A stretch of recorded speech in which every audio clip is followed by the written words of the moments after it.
마가복음 15장 16절에서 32절까지 하나님의 말씀을 제가 봉독하겠습니다. 병사들이 예수를 뜰 안으로 끌고 갔다. 그곳은 총독 공관이었다. 그들은 온 부대를 집합시켰다. 그런 다음에 그들은 예수께 자색옷을 입히고 가시관을 엮어서 머리에 씌운 뒤에 유대인의 왕 만세 하면서 저마다 인사하였다.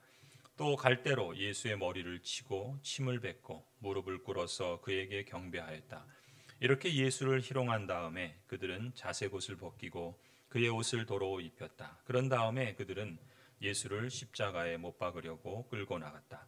그런데 어떤 사람이 시골에서 오는 길에 그곳을 지나가고 있었다. 그는 알렉산더와 루포의 아버지로서 구레네 사람 시몬이었다. 그들은 그에게 강제로 예수의 십자가를 지고 가게 하였다.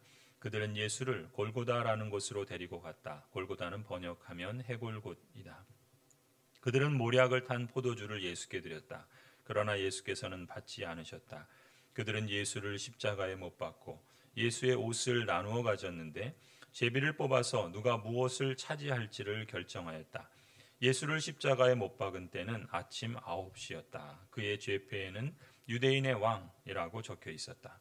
그들은 예수와 함께 강도 두 사람을 십자가에 못 박았는데 하나는 그의 오른쪽에 하나는 그의 왼쪽에 달았다. 지나가는 사람들이 머리를 흔들면서 예수를 모독하며 말하였다. 아하, 성전을 허물고 사흘 만에 짓겠다던 사람아, 자기나 구원하여 십자가에서 내려오려무나. 대제사장들도 율법학자들과 함께 그렇게 조롱하면서 말하였다. 그가 남은 구원하였으나 자기는 구원하지 못하는구나. 이스라엘의 왕 그리스도는 지금 십자가에서 내려와 봐라. 그래서 우리로 하여금 보고 믿게 하여라. 예수와 함께 십자가에 달린 두 사람도 그를 욕하였다. 아멘. 예수께서 십자가에 못 박히실 때 주변에는 여러 사람들이 있었습니다. 당시 그 현장에서 있었던 사람들은 자신의 눈으로 예수 그리스도, 육신을 입고 이 땅에 오신 하나님을 배웠던 것이죠. 그 현장에 있었던 사람들은 인류의 구원자로 오신 예수 그리스도에 대해서 어떤 반응을 보였는가? 오늘 16절부터 보시면은 여러 사람들 가운데 우리는 병사들을 주목하게 됩니다. 이 병사들은 예수를 뜰 안으로 끌고 갔습니다. 그곳은 총독 공관이었는데 그들은 온 부대를 그곳에 집합시켰습니다. 그런 다음 병사들은 예수님께 자색옷을 입히고 가시관을 엮어서 머리에 씌운 뒤에 유대인의 왕 만세에 비아냥거리면서 그에게 인사합니다. 또 갈대로 예수의 머리를 치고 침을 뱉고 무릎을 꿇어서 그에게 조롱하듯 경배합니다. 이렇게 예수를 희롱한 다음에 그들은 자색옷을 벗기고 그의 옷을 도로 입힙니다. 그런 다음 그들은 예수를 십자가에 못 박으려고 끌고 나갑니다. 빌라도 총독 공관에 있었던 이 병사들에게 예수님은 그저 한낱 조롱거리였고 놀잇감에 불과했습니다. 예수님이 말씀하신 것처럼 병사들은 자신들이 무슨 짓을 하고 있는지 도무지 깨닫지 못했던 거죠. 참으로 어리석으며 또 어찌 보면 참으로 불쌍한 인생입니다. 당시 현장의 이 병사들처럼 죄 아래 어둠 속에 있는 인생의 실상을 이들은 잘 보여줍니다. 그들의 죄가 용서받기 전에는 참으로 달리 소망이 없는 인생이죠. 병사들이 자신들이 십자가에 단 예수가 누군 줄 알았다면 이런 아쉬움과 이런 안타까움은 그저 당시 이 병사들에게만 해당하는 것은 아니라 봅니다. 지금도 예수님이 누구인지 모르는 사람들에게 예수는 그저 조롱거리이거나 한순간 무료함을 달래주는 놀잇감이거나 그저 가십거리처럼 술안주거리처럼 그런 존재에 불과할 뿐입니다. 십자가에 가장 가까이 있으면서도 참으로 그 만남이 얼마나 소중한지, 그 만남이 그 인생을 어떻게 180도 다르게 변화시킬 수 있는지 그것을 알지 못하는 사람만큼 가련한 인생도 없습니다. 반면에 또 하나 놀라운 사실은 요한복음 19장 23절을 보면은 사도 요한은 이렇게 기록합니다. 병정들이 예수를 십자가에 못 박은 뒤에 그의 옷을 가져다가 네 몫으로 나누어서 한 사람이 한 몫씩 차지하였다. 그리고 속옷은 이음새 없이 위에서 아래까지 통째로 짠 것이므로 그들은 서로 말하기를 이것은 찢지 말고 누가 차지할지 제비를 뽑자 하였다. 이는 그들이 나의 겉옷을 서로 나누어 가지고 나의 속옷을 놓고서는 제비를 뽑았다 하는 성경 말씀이 이루어지게 하려는 것이었다. 그러므로 병정들이 이런 일을 하였다. 병사들은 조롱하듯 재미삼아 이렇게 한 행동이었는데 그게 구약 성경 시편 22편에서 예언된 일을 성취하게 된 것이라고 사도 요한은 해설하고 있는 겁니다. 이 해설의 의미를 우리는 두 가지로 다시 해석할 수 있습니다. 첫 번째는 예수님을 모르는 무지한 인생이 처한 저주의 상태를 가장 극명하게 보여주는 증거입니다. 이들은 부지불식간에 자신도 알지 못하는 순간에 자신들의 행위가 좋은 일을 이룬 것이라고 한다면 그것이 행운이고 영광스러운 칭찬이라고 볼 수도 있겠지만 자신의 무지하고 미련한 행동이 완악하고 고집스러운 그러한 행동이 예견된 일을 이루었다고 한다면 그것은 어찌 보면 그 말을 한 자신에게는 저주의 표현이 아니겠습니까? 마치 그거 하지 말라고 했는데 재수없게 내가 했다라는 그런 느낌을 주는 것이죠.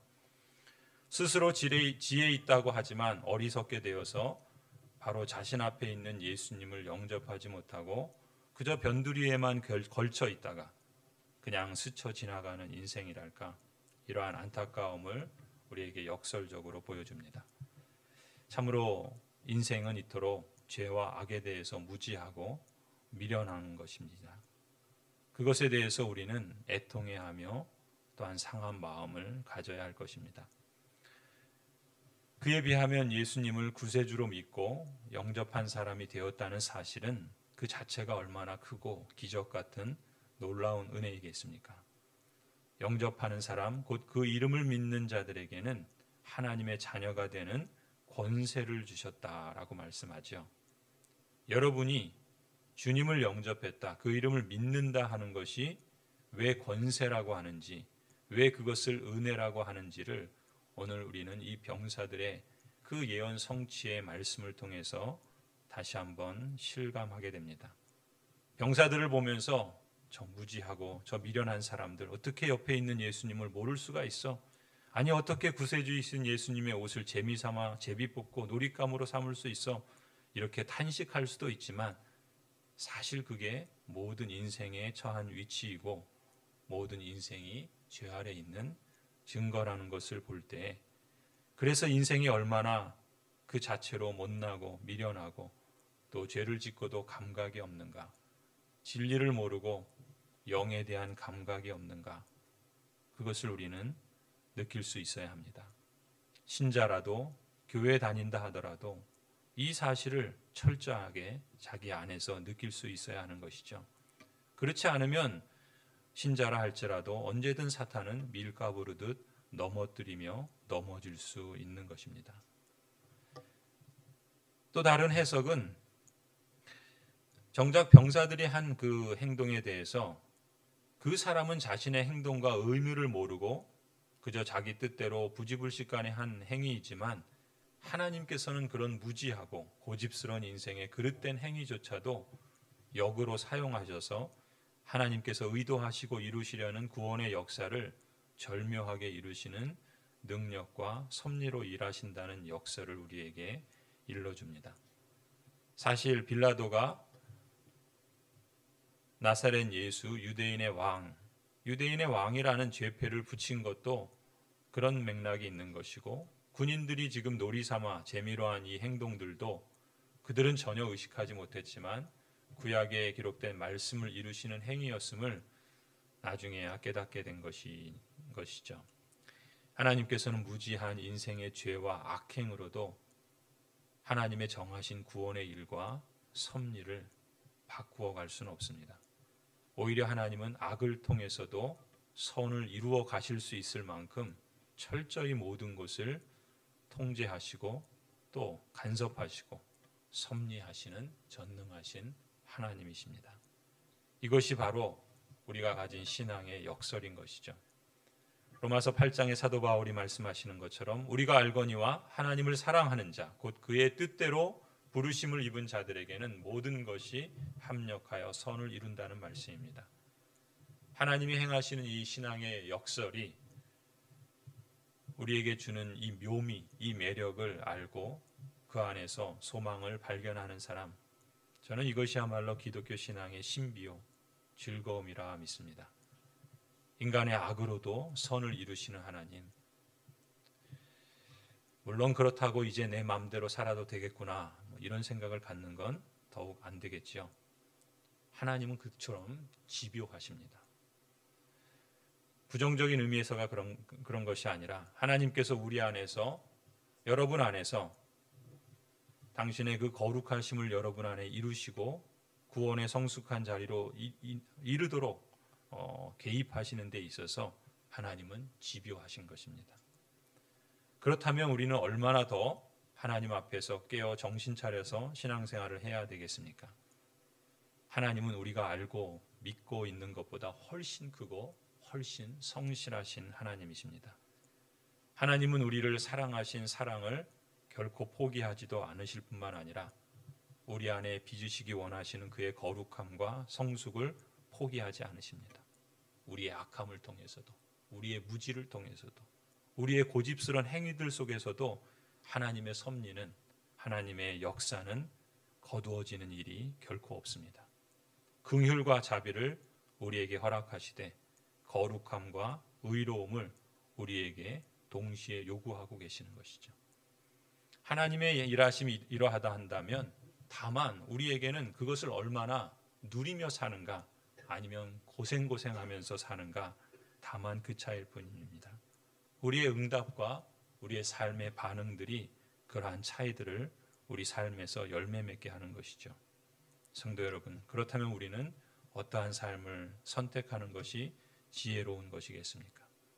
하나님이 이토록 집요하시고 포기하지 않으시고 성실하신 하나님이시라면 우리는 하나님의 그 일하심에 의지하고 또 하나님의 그 역사하심을 신뢰하면서 우리 역시 하나님이 일하시니 우리도 일해야 할 것입니다.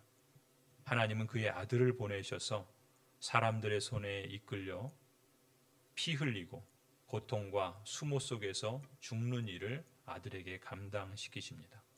아들은 그 일을 기꺼이 받아들이시고 하나님의 뜻을 따라서 자신의 뜻을 고집하지 않으시며 그리스도의 그 사역들을 모두 완성해 가십니다. 그리고 성령 하나님은 그 그리스도의 행하신 일들을 각 사람에게, 하나님이 택하시고 부르신 자들에게 효력 있게 역사하게 하시고 열매 맺게 하시며 지금도 일하시고 계시는 것입니다. 우리가 십자가를 묵상할 때마다 우리는 더 이상 어둠과 죽음을 묵상하지 않습니다. 생명과 하나님의 열심과 그리고 우리에게 주신 그 놀라우신 은총을 감사할 따름입니다. 그저 예수님이 지신 십자가를 생각하며 눈물을 글썽이는 감상에 빠지는 것이 아닙니다. 이토록 성실하신 하나님, 고집스러운 하나님, 이제 여러분 안에서 어떻게 온전함과 거룩함과 성숙을 이끌어 가실까? 그것을 기대하는 마음을 가질 뿐입니다.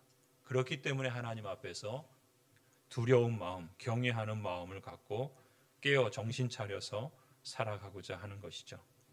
성도 여러분, 예수님 당시 십자가 주변에 선 여러 사람들은 이제 예수님께서 재림하셔서 각기 자신의 반응과 행위에 따라서 심판하실 때 우리도 그들과 함께 같은 자리에 서게 될 것입니다.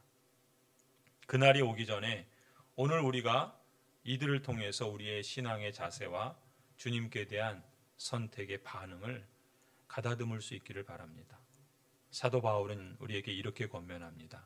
하나님 앞과 살아있는 자와 죽은 자를 심판하실 그리스도 예수 앞에서 그가 나타나실 것과 그의 나라를 두고 엄히 명하노니, 살아있는 자와 죽은 자를 심판하실 예수 그리스도 앞에서 그가 나타나실 것과 하나님의 나라를 늘 염두에 두며 저와 여러분의 매일의 삶을 살아갈 수 있기를 소원합니다. 이 말씀이 일상에서 사람을 대한다거나 자녀를 키운다거나 교회 봉사를 한다거나 일터에서 땀을 흘릴 때에나 우리의 인격과 우리의 성품에 이르기까지 우리의 시선과 목표가 되어서 작은 선택과 습관에서부터 주님을 인정하고 그리스도 안에서 성숙해가는 복된 신자의 삶이 되기를 간절히 축원합니다. 기도하시겠습니다.